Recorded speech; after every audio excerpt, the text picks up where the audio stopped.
اعوذ باللہ من الشیطان الرجیم بسم اللہ الرحمن الرحیم الا بذکر اللہ تطمئن القلوب صدق اللہ العظیم وصدق رسولہ النبی الکریم ان اللہ وملائکتہ یصلون علی النبی یا ایہا الذین آمنوا صلوا علیہ وسلموا تسلیما اللہم صل علی سیدنا و مولانا محمد معدن الجود والکرم وآلہ وصحبہ وبارک وسلم۔ تمام تعریفیں حمد و ثنا اللہ تعالی جل جلالہ کے لیے۔ زاں بعد درود و سلام نبی اکرم نور مجسم شفیع معظم احمد مجتبیٰ جناب حضرت محمد مصطفیٰ صلی اللہ تعالی علیہ وسلم کی ذات والا صفات کے لیے حمد و صلات کے بعد قرآن مجید نے ارشاد فرمایا الا بذکر اللہ تطمئن القلوب، فرمایا خبردار ہو جاؤ اللہ کے ذکر میں ہی دلوں کا اطمینان ہے، اللہ کے ذکر میں دلوں کا چین ہے۔ لوگ بہت سارا مال، بہت ساری دولت، بہت ساری عقل اور بہت سارا شعور ہونے کے باوجود بے سکون ہیں۔ جس چیز نے زمانے کو تکلیف میں مبتلا کر دیا ہے اور جو چیز ڈھونڈنے سے نہیں ملتی وہ اطمینان ہے، وہ قرار ہے۔ لوگ بھیک مانگتے ہیں، منت کرتے ہیں، دہائی دیتے ہیں کہ کہیں سے سکون کی دولت مل جائے، لیکن وہ میسر نہیں آ رہی۔ بڑے بڑے لوگ ہیں اور میں عرض کر چکا ہوں کہ مالدار بھی ہیں اور عقل مند بھی ہیں، باشعور ہیں، پڑھے لکھے ہیں، پر قلبی سکون، راحت، اطمینان، چین انہیں میسر نہیں آ رہا۔ راتیں جاگ کر گزر جاتی ہیں، دن آزمائش میں بیت جاتا ہے۔ وہ کبھی اس کے لیے ٹھنڈے علاقوں کا سفر کرتے ہیں، کبھی دوستوں کی مجلسوں میں جا کر کے بیٹھتے ہیں، کبھی گھر سے دور اکیلے میں تنہائی میں وقت گزارنے کی کوشش کرتے ہیں، لیکن دولت سکون ناپید ہوتی ہے، میسر نہیں آتی۔ عرش کا رب فرماتا ہے کیوں تو بھٹکتا پھرتا ہے، کیوں دائیں بائیں جاتا ہے، چپ کر کے مسجد آ جا اور لوگوں سے بچ کے تنہائی میں میرا ذکر کر۔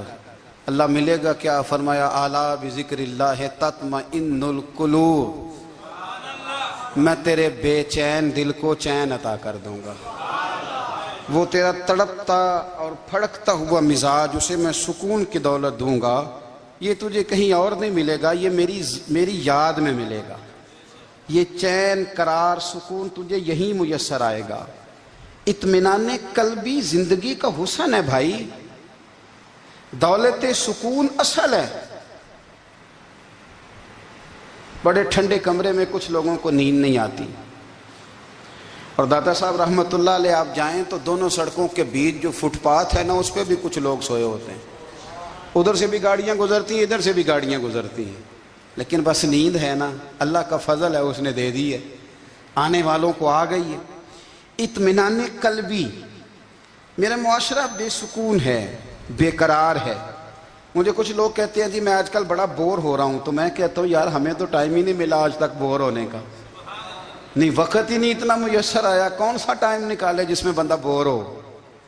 وہ تو ہے کہ انسان کچھ فارغ ہو، کہیں اس کے پاس گنجائش ہو تو بور بھی ہو لے۔ کیسے بور ہو لیتے ہو؟ یہ کیا ہوتا ہے بور ہونا؟ زندگی میں اتنا وقت ہی کہاں ہے کہ انسان بور ہوتا پھرے اور یہ تصور بناتا پھرے کہ میں بڑی آزمائش میں ہوں تو میں بڑے بور ہو رہا ہوں، تو میں بڑی تکلیف میں ہوں۔ تو وقت بہت زیادہ ہے ہمارے پاس، لایانی کاموں میں ضائع بڑا ہوتا ہے، تو ہم بور ہوتے ہیں، پریشان ہوتے ہیں۔ اللہ فرماتے ہیں یہ جو میری یاد ہے نا، لیکن اس کا بھی ایک طریقہ ہے یاد کا، اس طریقے سے اگر میرے رسول کریم علیہ السلام نے فرمایا اللہ کا ذکر اس طرح کرنا کہ دیکھنے والا تمہیں دیوانہ سمجھے۔ لوگ سمجھیں کہ کوئی مجنون ہے، کوئی جنونی ہے، کوئی پاگل ہے۔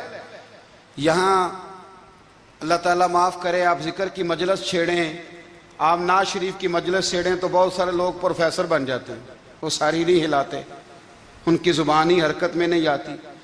حالانکہ رب کریم کا ذکر اس طرح کرو کہ دیکھنے والا تمہیں دیوانہ سمجھے، کہیں اور کھونے کی ضرورت ہی نہیں۔ میرے حبیب گویا ہمیں فرماتے ہیں تو رب کے ذکر میں اس طرح کھو جا کہ تجھے دنیا کا خیال ہی نہ رہے، تجھے پھر دنیا کی ہوش نہ رہے۔ لیکن اگر نماز میں بھی خیال غیر آئے، ذکر میں بھی توجہ کہیں اور ہو، زندگی میں وہ عجیب لمحہ تھا، وہ میرے ساتھ تھا اور میں تنہا تھا۔ اگر ماحول یہ ہو کہ آپ کہیں جسم کے ساتھ تو موجود ہوں، روح موجود نہ ہو، تو پھر لذت ذکر بھی میسر نہیں آتی، پھر کیف نہیں حاصل ہوتا۔ یاد رکھیں کہ اس طرح کھو کے رب کی یاد کہاں سے کیف آئے گا؟ الجھ ہی پڑا گئے ہیں۔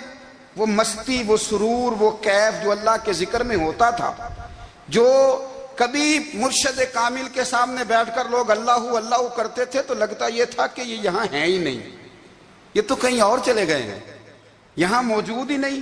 لیکن اب وہ موج نہیں، وہ شوق نہیں، وہ درد نہیں، وہ زید نہیں۔ اقبال تڑپ کے کہا کرتے تھے، خیرت کی گتھیاں سلجھا چکا ہوں، یا رب مجھے صاحب جنوں کر دے، اللہ مہربانی فرما، وہ کیفیت دے، وہ سرور دے۔ زندگی میں اگر اطمینان چاہتے ہو تو کبھی کبھی سب کچھ بھول کے نا تو مست ہو جایا کرو رب کی یاد میں۔ کبھی کبھی چھوڑ دیں دنیا، چھوڑیں یار موبائل، کسی وقت کریں اس کو بند، چھوڑیں اس بات کا خیال کہ فلانے نے سلوٹ کیا ہے کہ نہیں کی، چھوڑیں۔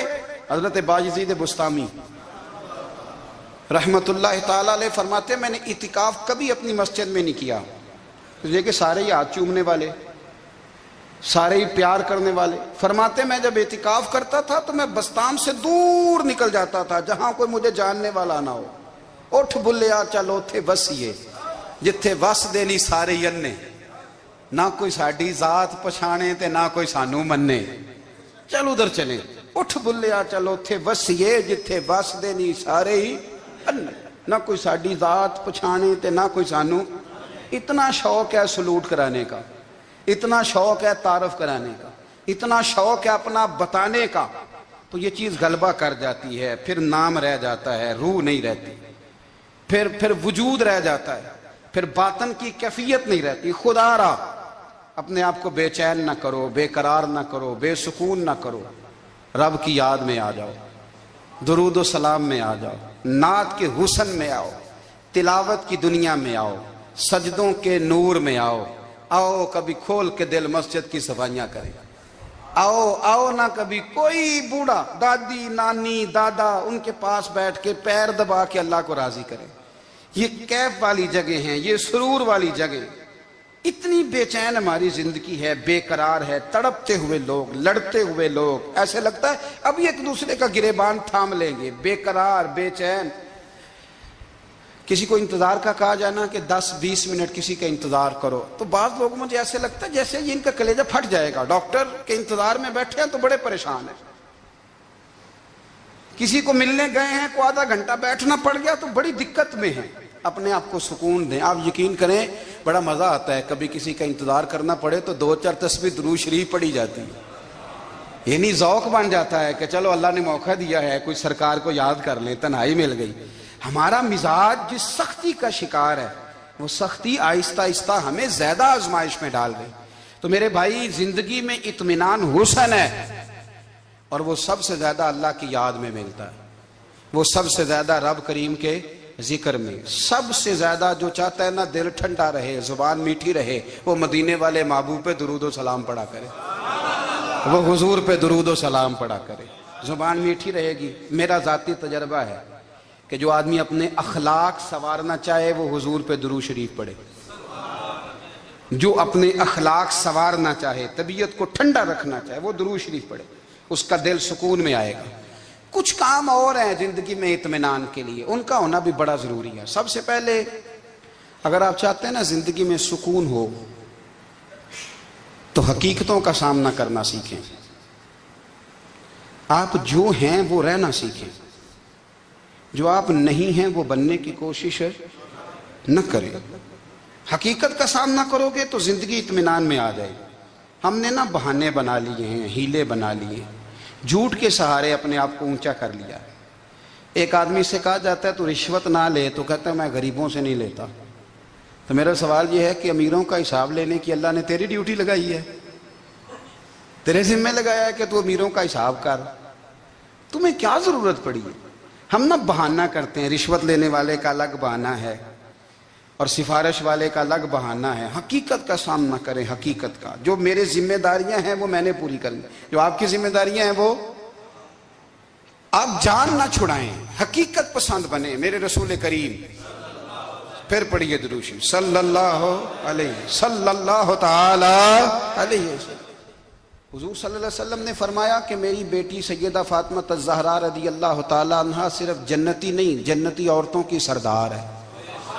لیکن حضور نے یہ بھی فرمایا کہ فاطمہ یہ خیال رکھنا اگر اللہ نے حساب پوچھا تو حساب تم نے خود دینا ہے. نہیں، حقیقت کی طرف توجہ کرائی حضور نے. وہ صرف جنتی نہیں، جنتی عورتوں کی سردار ہیں، پر حقیقت کی جانب توجہ. میں حقیقت یہ ہے کہ اگر مالک نے حساب پوچھا تو اس کی تیاری بھی کرنی ہے. دیکھیں نا، ہمیں کچھ یقین نہیں، اللہ معاف کرے کہ ہمارا حساب کیسا ہوگا، لیکن کتنے آزاد ہیں. یعنی بڑی دلیری سے بندے کہتے ہیں فجر نہیں پڑھتا جی، 3 پڑھتا ہوں جی، شاہ رہ جاتی ہے جی، کپڑے صاف، بڑی دلیری سے. اور سیدہ فاطمہ الزہرا نے ساری رات مصلی باز رکھا ہے، حالانکہ انہیں یقین تھا کہ رب مجھے بغیر حساب کتاب جنت دے گا. حقیقت کا سامنا کریں. جو حقوق آپ کے ہیں وہ آپ نے ادا کرنے ہیں، جو ذمہ داریاں ہیں وہ ذمہ داریاں ہیں. دیکھیں نا، حضرت موسیٰ کلیم اللہ علیہ السلام کے پاس اسرائیل روح نکالنے آئے تو حضرت موسیٰ نے تھپڑ مارا، آنکھ نکال دی، واپس گئے. اللہ انہوں نے تو جلال فرمایا ہے، کہا موسیٰ علیہ السلام سے کہیے بیل کی پشت پر ہاتھ رکھیں، جتنے بال ان کے دستے مبارک کے نیچے آئیں گے اتنے 1000 سال ان کی عمر بڑھا دی جائے گی. یعنی میرے کان میں کوئی بتا دے کہ جناب 60 سال بڑھ گئی، یا آپ کے کان میں کوئی کہہ دے تو خوشی ہوتی ہے کہ نہیں؟ لیکن یہ حقیقت پسندی نہیں، اس لیے کہ 60 بھی گزر جائیں گے، 70 بھی، یہ حقیقت نہیں. حضرت موسیٰ کلیم، چلے میں مثال دیتا ہوں، سمجھ لے 10 بال، حالانکہ بہت زیادہ آتے ہوں گے، 10 بال اگر حضرت موسیٰ کے ہاتھ کے نیچے آئے تو 10,000 سال تو عمر بڑھ گئی نا. 10 یعنی 10 سال نہیں، 10 100 نہیں، 10 بہت زیادہ تھی نا. حضرت موسیٰ کلیم اللہ علیہ السلام سے آ کے عرض کیا گیا حضور بیل کی پشت پر ہاتھ رکھیں، جتنے آپ کے ہاتھ کے نیچے بال آئیں گے اتنے 1000 سال عمر بڑھ جائے گی. تو حضرت موسیٰ نے حقیقت پسندی والی بات کی. فرمایا پھر کیا ہوگا؟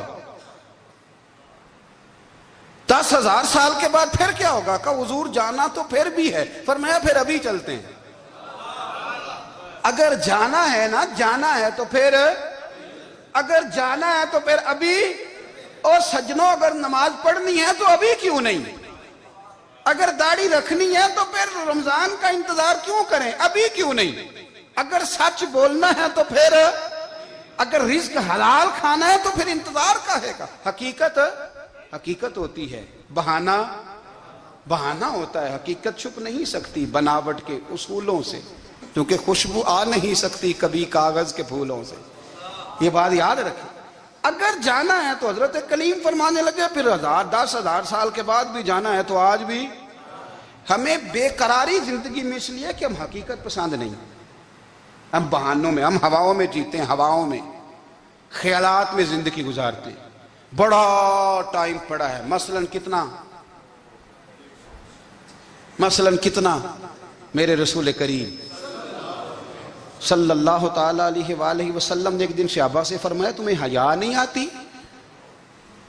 حضور کیا ہوا؟ فرمایا وہ والے مکان بناتے ہو جن میں تم رہ نہیں سکتے، وہ والا مال جمع کرتے ہو جو کھا نہیں سکتے، حیا نہیں آتی؟ عرض کی حضور حکم کریں. تو محبوب فرمانے لگے جوتے کا ایک تسمہ بند کرتا ہوں تو سوچتا ہوں دوسرا بند کرنے سے پہلے موت آ جائے گی. ایک سانس اندر جاتی ہے تو دوسرا آنے سے پہلے میں یاد کرتا ہوں کہ مجھے دنیا سے جانا ہے. تمہیں حیا نہیں آتی؟ وہ مکان بناتے ہو جن میں رہ ہی نہیں سکتے، وہ مال جمع کرتے ہو جو کھا. حقیقت پسند نہیں بھائی. ہم بہت سارے لوگ ہیں بڑی باتیں سناتے ہیں، بڑی میں کہتا ہوں اصل میں نا زیادہ باتیں سنا کے نا بیچارہ اپنے آپ کو مطمئن کرنا چاہتا ہے. اصل بات یہ ہے کہ اندر سے نا ہلا ہوا ہے، کچھ بھی نہیں، بڑا زیادہ ہنستا ہے اور مجھے لگتا ہے کہ کوئی گہرا زخم چھپا رہا. اس لیے ملمہ سازی، حقیقت پسند بنو، حقیقت پسند. یاد رکھنا، من ترک صلاۃ متعمدا فقد کفر. میرے رسول نے حقیقت بیان کی، فرمایا جس نے ایک نماز بھی جان بوجھ کے چھوڑی اس نے رب کے رب ہونے کا انکار کیا، اس نے کفران نعمت کیا. یہ حقیقت ہے، کوئی کلیریفیکیشن نہیں، کوئی وضاحت نہیں. جو نماز نہیں پڑھتا، جھوٹ بولتا ہے، غلط بیانی کرتا ہے. جو شخص رزق حرام کما کے کہتا ہے کہ اس کے بغیر گزارا نہیں چلتا، وہ جھوٹ بولتا ہے. اس لیے کہ رب فرماتا ہے جب تجھے پیدا کیا ہے تو تیرا رزق میرے ذمہ ہے. اللہ فرماتا ہے کہ لا یکلف اللہ نفسا الا وسعہا، میں کسی پر وہ بوجھ نہیں ڈالتا جو اٹھا نہ سکے. نماز فرض کیا، اس کا مطلب ہے ہم پڑھنے کے قابل ہیں. اس نے ہمارے ذمہ داریاں لگائی ہیں تو مطلب یہ ہے کہ ہم ذمہ داریاں ادا کرنے کے قابل ہیں. ورنہ وہ کہتا ہے میں وہ بوجھ ڈالتا ہی نہیں جو تجھ سے اٹھایا نہ جائے. اگر چاہتے ہو کہ زندگی میں اطمینان ملے تو خدا را حقیقت پسندوں والی زندگی گزارو. یہ فضاؤں میں زندہ رہنا، ہواؤں میں اللہ بڑا معاف کرنے والا ہے، اللہ بڑا کریم ہے، معاف کر دے گا. تو بھئی یہ بات صحابہ کو بھی پتا تھی، یہ اہل بیت کو بھی خبر تھی، تو وہ تو ایک ایک بات کا لحاظ کرتے تھے. یہ غوث اعظم کو بھی پتا تھی، یہ ان کے والد کو بھی پتا تھی جنہوں نے کسی کا ایک سیب کھا لیا تھا تو 12 سال اس کے گھر میں نوکری کرتے رہے. انہیں نہیں پتا تھا اللہ بڑا کریم ہے، معاف کر دے گا، ایک سیب ہی ہے نا. تو حقیقت پسندی آپ کو سکون دے گی. اور اگر آپ نے اپنے آپ کو غیر مطمئن کیا ہوا ہے، بات کچھ اور ہے، اور آپ نے اپنے آپ کو ڈال کسی اور طرف لیا ہے، تو پھر آپ کو سکون مل سکتا.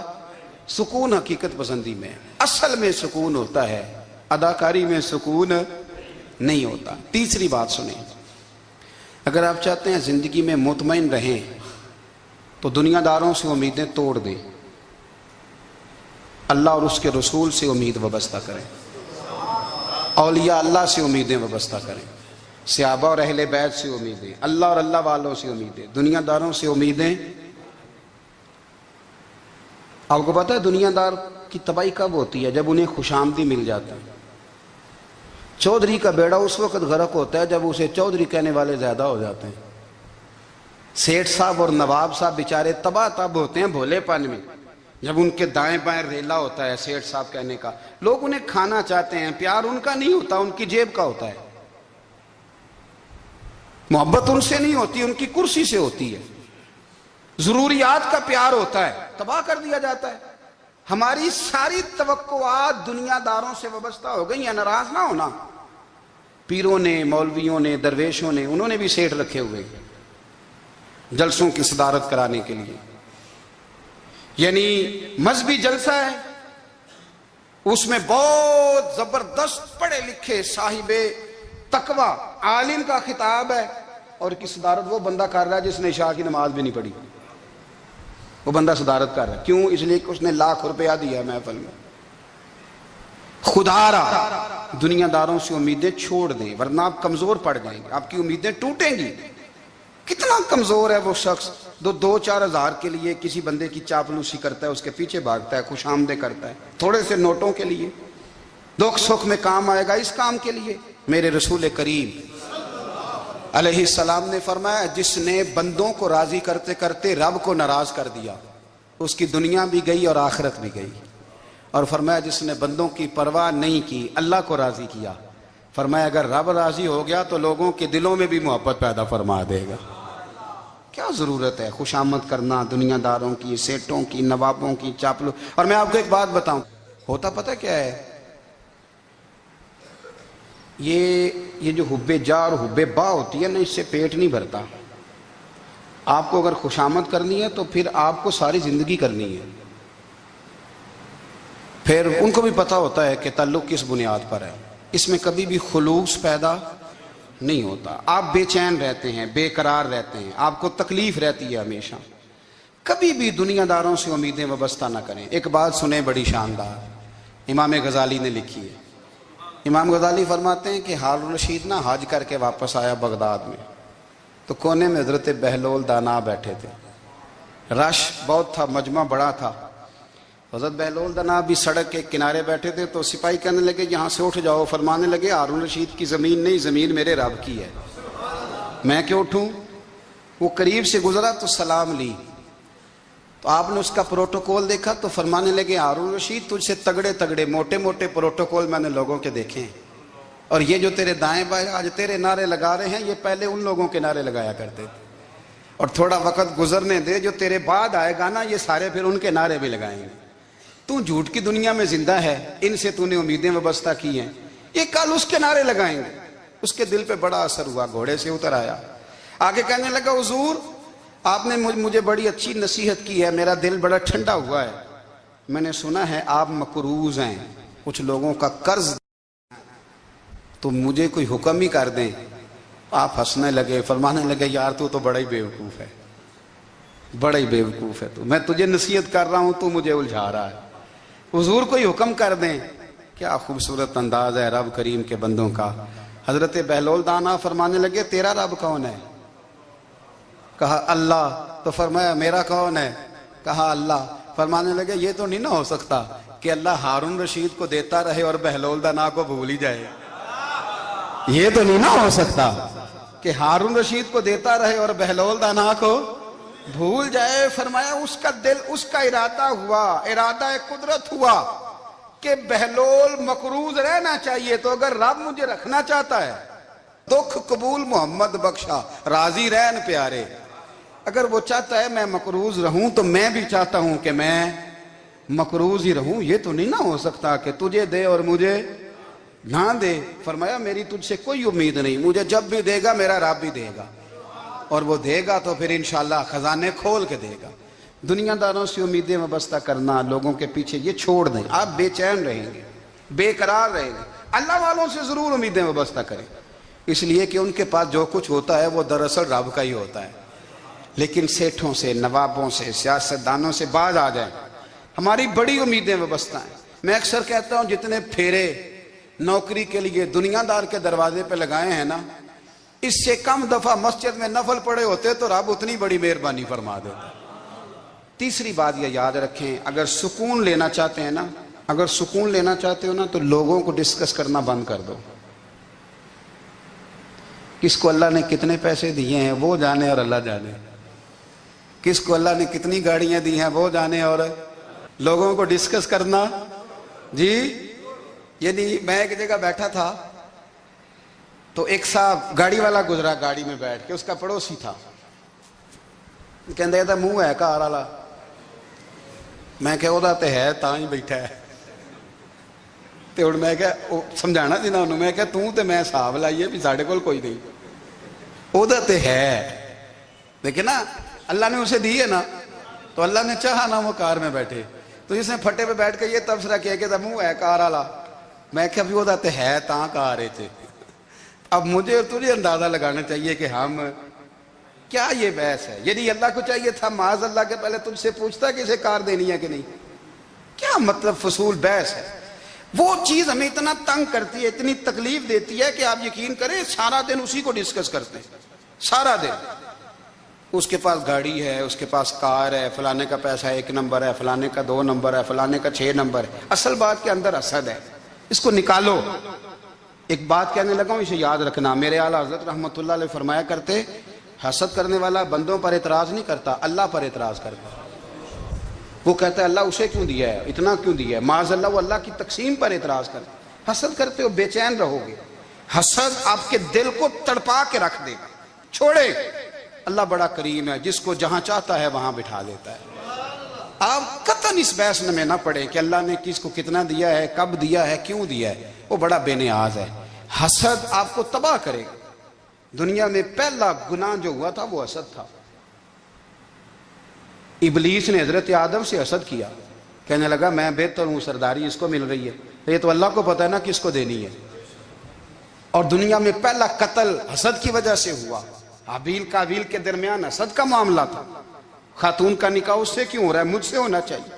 حسد تباہی کرتا۔ اب یقین کریں، یعنی دکاندار کے سامنے دوسری دکان پڑتی ہے اور پریشان ہو جاتا ہے، وہ کہتا ہے میرا کیا بنے گا، لا حول ولا قوت الا باللہ العلی العظیم۔ یعنی تیرا کیا خیال ہے کہ تیرے حصے کی روٹی وہ کھا جائے گا؟ اتنا چھوٹا دل، یعنی تیرا موقف یہ ہے کہ تیرے حصے کا نصیب اس تک چلا جائے گا، یہ تیری خواہش ہے؟ ایک دوسرے کی کمزوریاں بیان کرنا، اس کا تو مال ہی ناقص ہے جی، اس کے تو پاس ہی کچھ نہیں، یہ تو کمزور لوگوں کا طریقہ ہے۔ میرے رسول کریم علیہ السلام گزر رہے تھے، پت جھڑ کا موسم تھا، خزاں کا موسم تھا، درختوں کے پتے جھڑ رہے تھے، صحابہ کو ساتھ لے کے حضور گزرے اور ایک درخت کی ٹہنی کو پکڑ کے حضور نے ہلایا۔ صحابہ فرماتے ہیں کہ چھم چھم اس کے پتے گرے، زمین پر ڈھیر لگ گیا۔ حضور نے فرمایا دیکھا تم نے کیا ہوا؟ حضور ہاں۔ فرمایا کتنی تیزی سے پتے جھڑے ہیں، صرف تنا رہ گیا ہے اور خالی ٹہنیاں رہ گئی ہیں، کوئی حسن بچا ہے؟ حضور نہیں۔ تو نبی کریم فرمانے لگے جو حسد کرتا ہے نا، اس کی نیکیاں بھی اسی طرح جھڑ جاتی ہیں، اسی طرح۔ اور ایک جگہ حضور فرمانے لگے جس طرح راکھ لکڑی کو آگ جب آگ کھا جائے تو پھر لکڑی کو لکڑی نہیں کہا جاتا، راکھ کہا جاتا ہے، کوئلہ کہا جاتا ہے، اس کی اصل باقی یعنی اسے کھائی جاتی ہے۔ تو حضور علیہ السلام فرمانے لگے جس طرح آگ لکڑی کو کھا جاتی ہے، فرمایا اسی طرح حسد نیکیوں کو کھا جاتا ہے، نیکیاں رہتی نہیں۔ حسد کرنے والے کے پاس نیکیاں یعنی ان کی اصل شکل موجود، کبھی بھی حسد نہیں کریں۔ اللہ کی تقسیم ہے، جس کو چاہے جب چاہے جتنا چاہے عطا کرے۔ اور چوتھی بات میرے بھائی، کبھی بھی بغض نہ پیدا کریں۔ بغض والے لوگ بے سکون رہتے ہیں۔ بہت ساری کمزوریاں ہمارے اندر ہوتی ہیں نا، پھر اللہ ہماری روزی تو نہیں نہ بند فرماتا، یہ تو نہیں کہتا کہ زمین سے نکل جاؤ۔ اگر یہی والا معاملہ ہو جو ہمارا ہے کہ شادی پہ اس نے میرے ساتھ برا سلوک کیا تھا، اب ساری زندگی بغض رکھنا ہے، اگر یہی معاملہ فرشتے اللہ کی بارگاہ میں کہیں کہ یا اللہ اس نے فلانے دن شراب پی تھی، اب اس کو زمین میں نہیں رہنے دینا، نظام زندگی چلے گا؟ تو اگر اللہ ہمیں معاف کرتا ہے تو ہم بندوں کو معاف کیوں نہیں کرتے؟ آپ یقین کریں اتنی لمبی عداوتیں، اتنا لمبا حسد، اتنا لمبا بغض، اتنا لمبا۔ حدیث میں نے پڑھی، میں حیران رہ گیا۔ میرے نبی کریم علیہ السلام نے فرمایا اپنی بیوی سے کبھی بغض نہ رکھنا، اگر اس کی ایک بات ناپسند ہو تو اسے چھوڑ کے وہ بات دیکھو جو تمہیں پسند ہے۔ میں اس حدیث کو پڑھ کے سوچنے لگا کہ کیا بیوی کا بھی بغض رکھتے ہیں لوگ؟ اب حضور نے کہا ہے تو اس کا مطلب ہے لوگ بیوی کا بغض بھی رکھتے ہیں۔ اب اس پر استدلال کر کے مجھے کہنا پڑے گا کہ سسرال والوں کا بغض بھی رکھتے ہیں، کہنا پڑے گا کہ بھائی کے سسرال والوں سے بھی بغض رکھتے۔ اس حدیث کی روشنی میں سمجھا کہ لوگ بھابھی کا بغض بھی رکھتے ہیں، بغض، ورنہ عادتیں تو ہماری بھی کئی بری ہوتی ہیں۔ اگر عادات ایک وجہ بنے اختلاف کی تو عادتیں تو ہماری بھی کئی بری ہیں، لیکن ہم اپنی بری عادتوں سمیت اپنے آپ سے پیار کرتے ہیں، اور سامنے والے کی ایک بھی عادت بری ہو تو اس سے بغض رکھتے ہیں۔ بغض نہ پیدا کریں۔ میرے نبی پاک علیہ السلام نے فرمایا کچھ چیزیں تمہارے دین کو مونڈ ڈالیں گی، تباہ کر دیں گی، کاٹ دیں گی۔ حضور کون سی؟ فرمایا حسد، تکبر اور بغض، یہ تمہارے دین کو تباہ کر دیں۔ ہم بے چین اس لیے ہیں کہ ہم نے بہت سارے لوگوں کا بغض پالا ہوا ہے، اور ہر فیلڈ میں سیاستدان نے سیاستدان کا، ذاتیات پر اتر کے بات کرتے ہیں، معزز ترین لوگ، تاجر نے تاجر کا، اللہ ماشاءاللہ بعض جگہ پہ اہل علم بھی ایک دوسرے سے عداوت رکھتے ہیں۔ خدا را دل رب کریم کے آنے کا ٹھکانہ ہے، یہ صاف ہوگا تو اس میں رب رسول کے جلوے ہوں گے، اگر اس میں عداوت ہو، اس میں بغض ہو، اس میں کینہ ہو، نفاق ہو۔ سنیں میرے رسول کریم حضرت ابوبکر صدیق رضی اللہ تعالیٰ عنہ کہتے ہیں میں رو ہی پڑا۔ مکہ فتح ہوا نا، تو اکرمہ بن ابو جہل نے پیغام بھیجا کہ میں نا کلمہ پڑھنے کے لیے آ رہا ہوں۔ بات لمبی ہے، میں موضوع پہ رہنا چاہتا ہوں۔ کہتے ہیں جب وہ آنے لگا نا تو نبی پاک نے ہم سب کو بلایا، ہم حاضر خدمت ہوئے تو حضور فرمانے لگے کہ اس کے باپ نے نا بڑا ظلم کیا ہے ہمارے ساتھ، ابو جہل نے بڑا ستایا ہے، بڑی تکلیف دی ہے۔ آپ مجھے بتلائیں کہ وہ ایک دفعہ کسی شادی پہ بحث ہوتی ہے بیوی کے بھائی کے ساتھ، پھر ساری زندگی اس بیچارے کو معافی، وہ 10 دفعہ گھر آتا ہے معافی مانگنے پر سوال ہی نہیں پیدا ہوتا، میں او ہو مجھے ہی کہہ دیا، یعنی میں یعنی پھر مجھے کہہ دیا آپ نے اور میری شان میں بے ادبی اور پھر میں معاف کر دوں؟ توبہ توبہ توبہ، یہ کیسے ہو سکتا ہے؟ میری ناک نیچی ہو جائے گی اور آپ نے مجھے کہہ دیا، سوال ہی نہیں پیدا ہوتا۔ اور یہ رونا میں اکثر ہوتا ہوں کہ شادی والے دن داماد صاحب کا زیادہ دماغ خراب ہوتا ہے۔ جب چھوٹی سالی کی شادی ہوتی ہے نا، اس دن اس کو بخار چڑھتا ہے، کوئی اس کو کان میں کہتا ہے تیری عزت نہیں کر دے، اس دن اس کا دماغ خراب ہو جاتا ہے، بچے اٹھا کے نکل آتا ہے، وہ بیچارہ سسر منتیں کر رہا ہوتا ہے کہ تیری مہربانی آ جا، یہ عزت کرا رہا ہے۔ تو میں نے کہا احتجاج کر کے جو عزت کرائی جاتی ہے وہ عزت نہیں ہوتی۔ ہاں یہاں مانگ کے عزت لیتے ہیں لوگ، یا احتجاج کی کوئی عزت ہے؟ آپ کے اندر کمالات اتنے ہوں کہ آپ کی عزت کرنے کو دل چاہے، یعنی مزہ آئے، یعنی لطف آئے، یعنی آپ دور بیٹھے ہوں تو کسی کا دل کرے آپ کو اسٹیج پہ بلانے کے لیے۔ یہ کیا بات ہوئی کہ چھائے جانا اور بھاگ کے آگے جانا؟ ان سے نکلیں۔ اکرمہ بن ابو جہل کلمہ پڑھنے کے ارادے سے آ رہے ہیں، حضور علیہ السلام نے صحابہ کو بلایا۔ کتنی زیادہ دعوت رکھی جا سکتی تھی معاذ اللہ؟ کب سے وہ چلا تھا ظلم کرنے، اور اس کے بعد اس کا بیٹا شروع ہو گیا۔ کتنی باتیں تھیں جو ناقابل معافی تھیں، پر کریم رسول نے ہمیں بتلایا ہے کہ سکون والی زندگی کہتے کس کو ہے۔ جب سب لوگ جمع ہو گئے تو حضور نے فرمایا بھئی وہ کلمہ پڑھنے آ رہا ہے، اس کے باپ نے ظلم بڑے کیے ہیں، پر میری نصیحت یہ ہے کہ اس کے سامنے اس کے باپ کو برا نہ کہے، خبردار کوئی اس کے سامنے کوئی بات نہ کرے۔ اب وہ کلمہ پڑھنے آ رہا ہے، مطیع ہو کے آ رہا ہے، بان کے آ رہا ہے۔ کہتے ہیں اللہ کے رسول نے نا کافی دیر تک خطبہ دیا، بریفنگ دی، بات سمجھائی۔ جناب صدیق اکبر کہتے ہیں میں رو پڑا۔ ایک صحابی مجھے کہنے لگے تمہیں کیا ہوا؟ تو میں نے کہا میں مصطفیٰ کی رحمت پہ رو رہا ہوں۔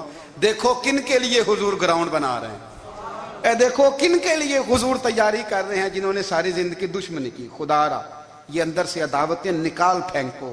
او بھائی اتنا تو لمبا ٹائم ہی کوئی نہیں، اتنا تو وقت ہی کوئی نہیں، اس کو صاف رکھو۔ بندہ کوئی کر بھی گیا تو کوئی حرج نہیں، چنگی مندی سجنا کولوں 100 واری ہو جاندی، یار یاراں دا گلا نہیں کر دے۔ اصل پریت یار یاراں دا جڑا گلا کردا جے یار نہیں جی ہوندا۔ ہاں پکی بات، پکی پیڑی۔ میرا ایک سنگی مجھے آ کے آنے لگا فلانی جگہ بندہ یہ بات کر رہا تھا۔ میں کہ تو اوتھے ہی سے سوندا سے تم ہی نال ہی سے، میرا تو سجن بات سن ہی نہیں سکتا۔ چنگی مندی سجنا کولوں 100 واری ہو جاندی، یار یاراں دا گلا نہیں کر دے، اصل پریت جنہ دی۔ ہاں جو بندے پھر ہوتے اس طرح کے، ان کے لیے بھی میاں صاحب نے کہا ہے، ان کے لیے بھی میاں صاحب نے کہا ہے، ان کے لیے بھی آپ نے بات ارشاد فرمائی ہے۔ آپ نے فرمایا چنگا ہویا لڑ نیڑیوں چھٹا، کتے عمر نہیں لنگی ساری، بے قدران دی یاری کولوں توبہ لکھ لکھ باری۔ او چنگا ہویا لڑ نیڑیوں چھٹا، کتے عمر نہیں لنگی ساری۔